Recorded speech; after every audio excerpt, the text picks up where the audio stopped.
Lotus reality and agro farming వారు premium farm land projects మన పొలం ఫేజ్ 1, 2 మరియు 3 కంప్లీట్ చేసుకొని మన పొలం phase 4 Wasar village at Narayana Khed లో ఆగస్టు 15 ఇండిపెండెన్స్ డే రోజు గ్రాండ్ లాంచ్ చేయడం జరుగుతోంది. లాంచింగ్ మరియు ఇండిపెండెన్స్ డే సందర్భంగా 5 గుంటాస్ ల్యాండ్ అవుట్ రేట్ లో బుక్ చేసుకున్న వారికి 1,50,000 రూపాయల డిస్కౌంట్ తో పాటు 2 గ్రాముల గోల్డ్ ఫ్రీగా ఇస్తున్నారు. పూర్తి వివరాలకు సంప్రదించండి. నమస్కారం అందరికీ. వాళ్ళు మనతో పాటు మన స్టూడియోలో అనంత్ శర్మ గారు ఉన్నారు. నార్మల్ గా మనం చూసుకున్నట్లయితే చాలా మంది జనరల్ గా అనేది ఏంటంటే ఈ పిల్ల లేకపోతే ఈ పిల్లోడు పుట్టిన తర్వాత అరే వాళ్ళ పేరెంట్స్ కి బాగా కలిసి వచ్చిందిరా, వాళ్ళ తల్లిదండ్రులు చాలా చాలా గొప్ప స్థాయిలో ఉన్నారు, చాలా మంచి అష్టైశ్వర్యాలతో ఉన్నారు అని అంటూ ఉంటారు. లేకపోతే అరే ఈ బాబు లేకపోతే ఈ పాప పుట్టంగానే వాళ్ళు అమాంతం ఒక స్టేజ్ లో పడిపోయారు అని కూడా వింటూ ఉంటాము. సో ద్వాదశ రాశుల వారికి అసలు ఫస్ట్ పిల్లలకి పేరెంట్స్ కి కనెక్షన్స్ అనేవి కామన్, కానీ పిల్లల రాశికి పేరెంట్స్ రాశులకు కూడా కనెక్షన్ ఉంటుందా లేదా అని ఒక్కసారి గురుగారిని అడిగి తెలుసుకుందాం. నమస్కారం గురుగారు. గురుగారు, ఇప్పుడు మనం కామన్ గా చూసుకుంటే చాలా మంది అంటూ ఉంటారు కదా, ఇప్పుడు పేరెంట్స్ కి పిల్లలకి నార్మల్ కనెక్షన్ ఉంటుంది, పేగుబంధం ఏదైతే ఉందో కనెక్షన్ లోనే ఉంటది. కానీ చాలా మంది ఏమంటారంటే ఈ ఒక్క బేబీ పుట్టాక లైఫ్ మొత్తం టర్న్ అయిపోయిందిరా అంటూ ఉంటారు. దాని మీద ఒకసారి వివరించండి. అమ్మా, నువ్వు అడిగిన ప్రశ్న చాలా బాగుంది. దానికి అర్థం ఏంటంటే ఈవేళ పిల్లలకి తల్లిదండ్రులకి జాతకాలను బట్టి ఉంది రకరకాలుగా. ఒక్కొక్క పిల్లాడు పుడితే తల్లిదండ్రులు కలిసి వస్తుంది, ఒక్కొక్క అమ్మాయి పుడితే మేషరాశిలో పుట్టిన వాడు కొంతమంది తల్లిదండ్రులు కలిసి అలాగే ఈ రాశుల్లో ఎంతమందికి కలిసి రాదంటే అశ్విని నక్షత్రం మేషరాశి, భరణి నక్షత్రం మేషరాశి, ఇలాగే సింహరాశి, మకర రాశి, ఇలాగా కొన్ని రాశుల వాళ్ళకి తల్లిదండ్రుల వల్ల పిల్లల వల్ల తల్లిదండ్రులకు ఇబ్బంది రాక తప్పదు. అలా అని చెప్పేసి ఆ రాశి వాడు పుట్టిన ఐశ్వర్యం కలిసి రాదా అంటే కలిసి వస్తుంది, కానీ వీళ్ళు వాళ్ళ చెప్పు చేతల్లో ఉండాలి. అలాగే ఒక జాతకుడు పుడితే తండ్రికి కొడుక్కి జాతకం విమర్శించాలి, కూతురికి తండ్రికి విమర్శించకూడదు ఎప్పుడు కూడా. ఇప్పుడు మేషరాశి జాతకుడు పుట్టాడు, భరణి నక్షత్రం అశ్విని నక్షత్రంలో పుట్టాడు, ఆ తండ్రి జాతకాన్ని కొడుకు జాతకానికి ముడిపెట్టాలి ఎప్పుడు కూడా. కూతురిది లెక్క చేయండి. ఎందుకని అక్కడ తండ్రికి బట్టి జాతకం కొడుకు చూడాలి, కొడుకు జాతకాన్ని బట్టి తండ్రికి చూసుకోవాలి. ఒకవేళ ఇంట్లో ఇబ్బందులు వస్తున్నాయి, ఎవరి వల్ల వస్తున్నాయి, కొడుకు వల్ల తండ్రికి ఇబ్బంది వస్తుందా, తండ్రి వల్ల కొడుకు ఇబ్బంది వస్తుందా అని దాంట్లో చూడవలసి వస్తే అప్పుడు తండ్రి వ్యక్తిగత జాతకాన్ని చూసుకోవాలి. ఎందుకు ఈ ఇబ్బందులు వస్తున్నాయి మా ఇంట్లో, వీడు వచ్చిన దగ్గర నుంచి నాకు ఎందుకు ఈ కష్టాలు వస్తున్నాయి అని విమర్శిస్తున్నకి తండ్రి జాతకంలో ఏదైనా ప్రాబ్లం ఉంటే కొడుక్కి ఎఫెక్ట్ ఇస్తుంది పక్కా, షూర్. అలాగే అమ్మ ఇంకా పోతే భరణి నక్షత్రం కృతికా నక్షత్రంలోకి వస్తులోకి, వృషభ రాశిలోకి వస్తులోకి, వృషభ రాశి వాళ్ళ పిల్లలు కూడా పుట్టిన వాళ్ళ కొంతమంది లక్ష్మీ కటాక్షం విపరీతంగా ఉంటుంది, శుక్రుడు అధిపతి కాబట్టి. అలాగే వృషభ రాశిలో మగ పిల్లలు పుట్టినా ఆడపిల్లలు పుట్టినా కూడా ఆ ఇంటికి లక్ష్మీదేవి ఆడపిల్ల కన్నా ముందు పుడితే లెక్క ఏమిటంటే ఆ తల్లిదండ్రులు ఎంతో చక్కగా ఉంటారు, సంతానం సుఖ సౌఖ్యాలతో వర్ధిల్లుతూ ఉంటుందని అదొక శాస్త్రం. అలాగే అందులో కూడా తేడాపాటాలు జరుగుతుంటాయి. ఒకటి ఏమంటే మా పిల్లలు ఎదుకొస్తున్నారు, ఎక్కడ ఏ రకంగా చేసినా కూడా వీళ్ళ చదువు సంఖ్యలో మమ్మల్ని ఇబ్బంది పెడుతున్నారు, ఏమిటి దీనికి కారణం అంటే అక్కడ వీళ్ళ వ్యక్తిగత జాతకాలు చూసి చెప్పాలి.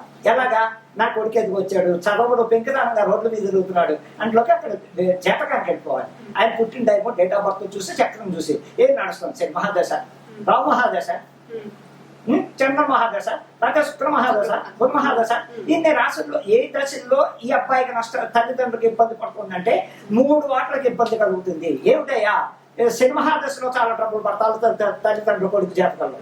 అలాగే రావు మహాదశ వస్తే ఇంకా ట్రబుల్ పడతారు. ఆ అబ్బాయికి యాక్సిడెంట్లు అవ్వచ్చు, రకరకాల ఇబ్బంది అవచ్చు, లేకపోతే వేరే ఎవరితోటైనా అమ్మాయిలతోటి ఇబ్బందులు, వీళ్ళకి ఇబ్బందులు కోరి తీసుకురావచ్చు, లవ్ అఫేర్ లో పడవచ్చు, రకరకాల ఆ దశలు అలా ఏర్పిస్తూ ఉంటాయి తల్లిదండ్రులు. అందువల్ల కూడా తల్లిదండ్రులు క్షోభపడుతూ ఆ అబ్బాయికి తగిన దానికి చేయవలసిన జపాలు కానీ హోమాలు కానీ లేకపోతే తెలుసు జ్యోతిష్యుల దగ్గరికి వెళ్ళి నా కొడుకు జాతకం ఏమిటండి, దాని పరిష్కారం ఏంటి, రెమెడీ అనేది పాయింట్. అలాగే ఇక మిథున రాశి వచ్చేసరికి మిథున రాశి అంటే పురుషర నక్షత్రం అవచ్చు, గుణవత్సవ నక్షత్రం అవచ్చు, ఆరుద్ర నక్షత్రం అవచ్చు. ఇందులో ఏ మిథున రాశిలో పుట్టినా సరే వాళ్ళకి పుట్టిన తల్లిదండ్రులకి ఎంతో అదృష్టం. ఆడ మగ ఎవరైనా సరే పుట్టుకలోంచి వీళ్ళు కూడా శ్రద్ధాపత్తులతో ఉంటారు, అల్లచెల్లారుగా ఉంటారు. ఎక్కడో 1000 ఇద్దరు ఉంటారు కాదని, కానీ పూర్తిగా వీళ్ళు చదువు సంధ్యల మీద ఎక్కువ చూపిస్తారు. తల్లిదండ్రులు అంటే ప్రేమాభిమానాలు చూపిస్తూ ఉంటారు. చెప్పినట్టుగా చక్కగా తల్లిదండ్రులకు అనుకూలమైన పద్ధతులు ఆడైన మొగైన చక్కగా ఉంటారు. అలాగే కర్కాటక రాశి దగ్గరకు వస్తున్న పెంకితనం, ఆడైనా మొగైన తల్లిదండ్రుల మాట వినరు. చెట్ట అయితే అమ్మాయి ఇంట్లో చెప్ప చేయకుండా డబ్బులు వాళ్ళ చెప్పకుండా ఇంట్లో పడుకోవడం, రోడ్డు జొలాయిలుగా తిరగడం అనేక రకాలుగా జరుగుతుంటే కర్కాటక రాశి వల్ల కూడా తల్లిదండ్రులు విపరీతమైన ట్రబుల్స్ ఉన్నాయి. ఇకపోతే సింహరాశి.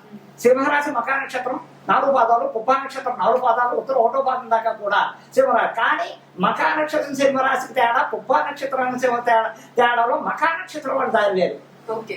అక్కడ చాలా తీర్చలు, చాలా పద్ధతి ఉంటాయి. అదే పుబ్బా నక్షత్రం సింహరాశి వస్తువులకి చాలా చండాలంగా ఉంటాయి పరిస్థితి. అంటే వాళ్ళ స్వతంత్రమే, ఎదుటి వాళ్ళ తల్లిదండ్రుని పట్టించుకోరు. ఉత్తరా నక్షత్రం సింహరాశి దగ్గరికి వస్తున్న వాళ్ళు కొంచెం పద్ధతి మెయింటైన్ చేస్తారు. అలాగే తల్లిదండ్రులకి ఎవరి వల్లయ్యా ఈ సింహరాశులు అంటే మకా నక్షత్రం సింహరాశి వాళ్ళు కొంచెం అందుబాటులో ఉంటారు, మిగతా వాళ్ళు అంత అందుబాటులో ఉన్నారు అని నేను ఖచ్చితంగా చెప్తున్నా.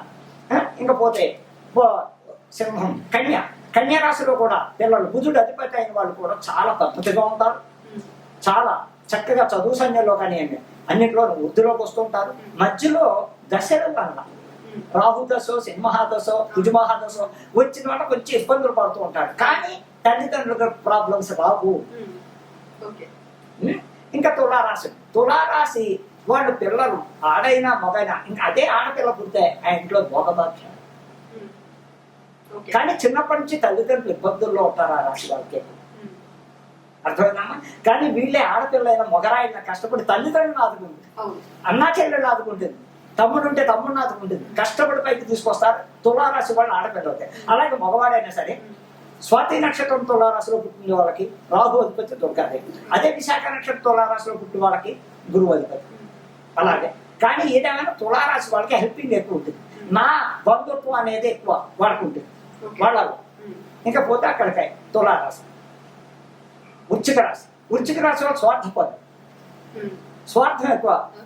నాదే ఎంతసేపు, పక్కవాడు ఎలా పోతే నాకే, నేను నా పిల్లలు నా భార్య, అమ్మా నాన్న కూడా అంత పట్టించుకుని స్టేట్ ఉండదు.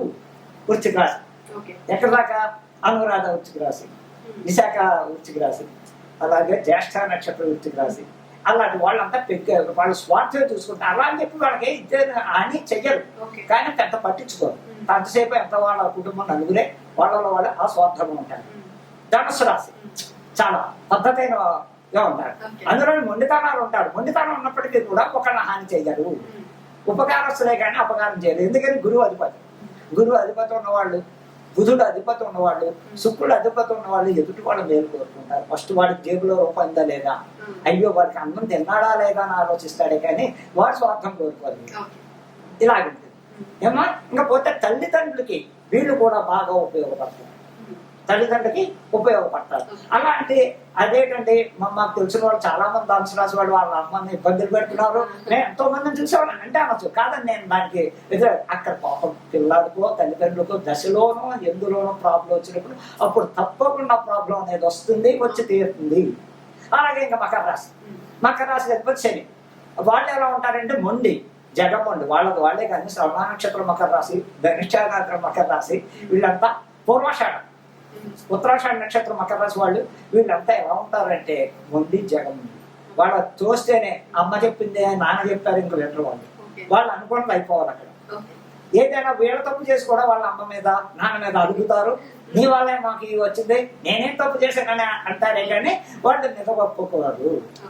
అలాగే కుంభరాశి శతభిషం కుంభరాశి, ఉత్తరాభాద్ర కుంభరాశి. ఇందులో కూడా శతభిషం కుంభరాశి వారు కూడా మాక్సిమం తల్లిదండ్రులకు ఉపయోగపడే వాళ్ళు చాలా మంది ఉన్నారు. నోరెత్తకుండా ఉన్న వాళ్ళు ఉన్నారు కొంచెం ఇదిగా. కానీ సెటిల్మెంట్ లో నెంబర్ 1 స్థానంలో ఉంటారు. శని నడుస్తున్నా, రాహు నడుస్తున్నా పొజిషన్ లో బాగుంటారు. వ్యక్తిగతంగా ఆలోచిస్తే పొజిషన్ లో బాగుంటారు. అలాగే ఇంకా మీనరాశి దగ్గరకు వస్తున్నారు చాలా మెత్తగా ఉంటారు, అతి తెలుగుగా దెబ్బ కొడతారు. మంచిగా ఉంటారు, తెలివిగా ఉంటారు, ఎక్కువ ఎవరితోటి మాట్లాడరు, సైలెంట్ గా ఉంటారు. వాళ్ళు చేసుకోవాలి, వాళ్ళు చేస్తారు. ఇంటికి వస్తారు ఏం జరుగుతుందో దగ్గర నవ్వుతూ ఉంటారు. మనం ఏదో అనుకుంటాం ఇంట్లో పెడుతున్నప్పుడు వేరే విధంగా. కానీ వాళ్ళ వల్ల కూడా తల్లిదండ్రులకి మంచి జరుగుతుంది కానీ కీడు జరగదు. ఇదా మా 12 రాశుల్లో వచ్చిన తల్లిదండ్రులకి కొన్ని రాశుల వల్ల ప్రాబ్లం, కొన్ని రాశుల వల్ల లాభాలు ఉన్నాయని ఖచ్చితంగా నేను ఛాలెంజ్ చేసి చెప్తున్నాను. గురుగారు మరి ముందుగా మేషరాశి వారి గురించి వివరించండి. అశ్విని నక్షత్రం మేషరాశి. ఏమో భరణి నక్షత్రం మేషరాశి. వీళ్ళకి కుజుడు అధిపతి. ఓకే. కుజుడు అంటే మహా కోపిష్టి, ఉమ్. చాలా తీవ్రంగా ఉంటుంది వాళ్ళతో. వాళ్ళకి అధిపతి సుబ్రహ్మణ్యేశ్వరుడు. ఆ సుబ్రహ్మణ్యేశ్వరుడు వీళ్ళు ఎంత చేసుకుంటే అంత బాగుంటారు. పోనీ వీళ్ళకి తెలియదు చిన్నతన తల్లిదండ్రులు వీళ్ళ పేరు చెప్పి ప్రతి మంగళవారం సుబ్రహ్మణ్యేశ్వరుడికి అభిషేకం కానీ పాలు పచ్చిపాలు సర్పాలు పోస్తే కూడా శాంతి ఇస్తుంది ఆ ఇంట్లో. వీళ్ళు కూడా కొంచెం బాగోదు, మొండితనాలు తగ్గుతాయి. అంటే అది ముందు నుంచి పాప తెలుసుకోవాలి. కొంతమంది తెలుసుకోక ఏజ్ వచ్చాక తెలుసుకుంటారు. ఇప్పుడు అన్ని అలా కాకుండానే పుట్టుకలోంచి 10 ఏళ్ళు చదువు దగ్గర నుంచి జాతక విమర్శలు ఎప్పుడు 12 ఏళ్ళు దాటితే కానీ అప్పుడు చెప్పకూడదు. చెప్తే కూడా ప్రాబ్లమ్స్ ఉంటాయి. అందులో బాలగ్రహ దోషాలనే ఏ నక్షత్ర జాతకుడికైనా ఎవరికైనా ఉంటాయి. 12 సంవత్సరాలు దాటితేనే జాతక చక్రం విమర్శించాలి. ఇప్పుడు అలా చెయ్యట్లేదు. అందరూ ముందే చెప్తం చేసుకుని కంగారు పడిపోయి బెదిరిపోయి అవతలను బెదిరిస్తున్నారు. అది పద్ధతి కాదు అంటాను నేను. ఏమా అలాగే భరణి నక్షత్రానికి శుక్రుడు కూడా అధిపతి. ఆ శుక్రుడు అంటే లక్ష్మీ కటాక్షం. వాళ్ళు ఎప్పుడు తోతూగుతూ ఉంటారు అన్నిట్లోనూ కూడా. ఏ చిన్న జాబ్ వచ్చినా అందులో వీళ్ళు అశ్విని నక్షత్ర జాతకులు, భరణి నక్షత్ర జాతకులు, ఇందులో మేషరాశి వాళ్ళు కుజుడు అధిపతి అయిన శుక్రుడు అధిపతి ఇక్కడవుతే అశ్విని నక్షత్రానికి కేతు అధిపతి వినాయకుడు. వినాయకుడు అధిపతి. ఆ వినాయకుడి వల్ల వాళ్ళు ఎన్నో ఈ ఇద్దరు కూడా కమాండింగ్ పవర్ లో ఉంటారు. మేషరాశి కుజుడు అధిపతి ఉన్న వాళ్ళు కమాండింగ్ పోలీస్ డిపార్ట్మెంట్, అలాంటి వాళ్ళు మిలిటరీ, అలాంటి పవర్ఫుల్ వాటిలో డాక్టర్స్ అందులో ఉంటారు. దానివల్ల కూడా ఈ అబ్బాయి రెమెడీ ఏమిటయ్యా అంటే శుక్రుడు లక్ష్మీదేవికి వీళ్ళు, కుజుడికి భరణి నక్షత్రం వాడతాయి. అలాగే అశ్విని నక్షత్రంలో వినాయకుడికి బాగా చేసుకుంటూ సుబ్రహ్మణ్యేశ్వరుని పోవాలి. దానివల్ల వాళ్ళకి ఉత్తమమైన ఫలితాలు ఉంటాయని మరి చూసారు కదా. ద్వాదశ రాశుల వారికి ఏ రాశిలో ఒకవేళ పేరెంట్స్ ఒక రాశి అయి ఉండి ఒకవేళ పిల్లల్ని ఇంకొక రాశి అయి ఉంటే ఆ పిల్లలు ఆ రాశి వాళ్ళకి ఎంత హైలో తీసుకెళ్తారు, ఎంత లోలో ఉంటారు, గురువుగా చాలా చక్కగా వివరించినందుకు థ్యాంక్ యూ సో మచ్ గురువు గారు. మరో కంటెంట్ తో కలుద్దాం. అంతవరకు సెలవు.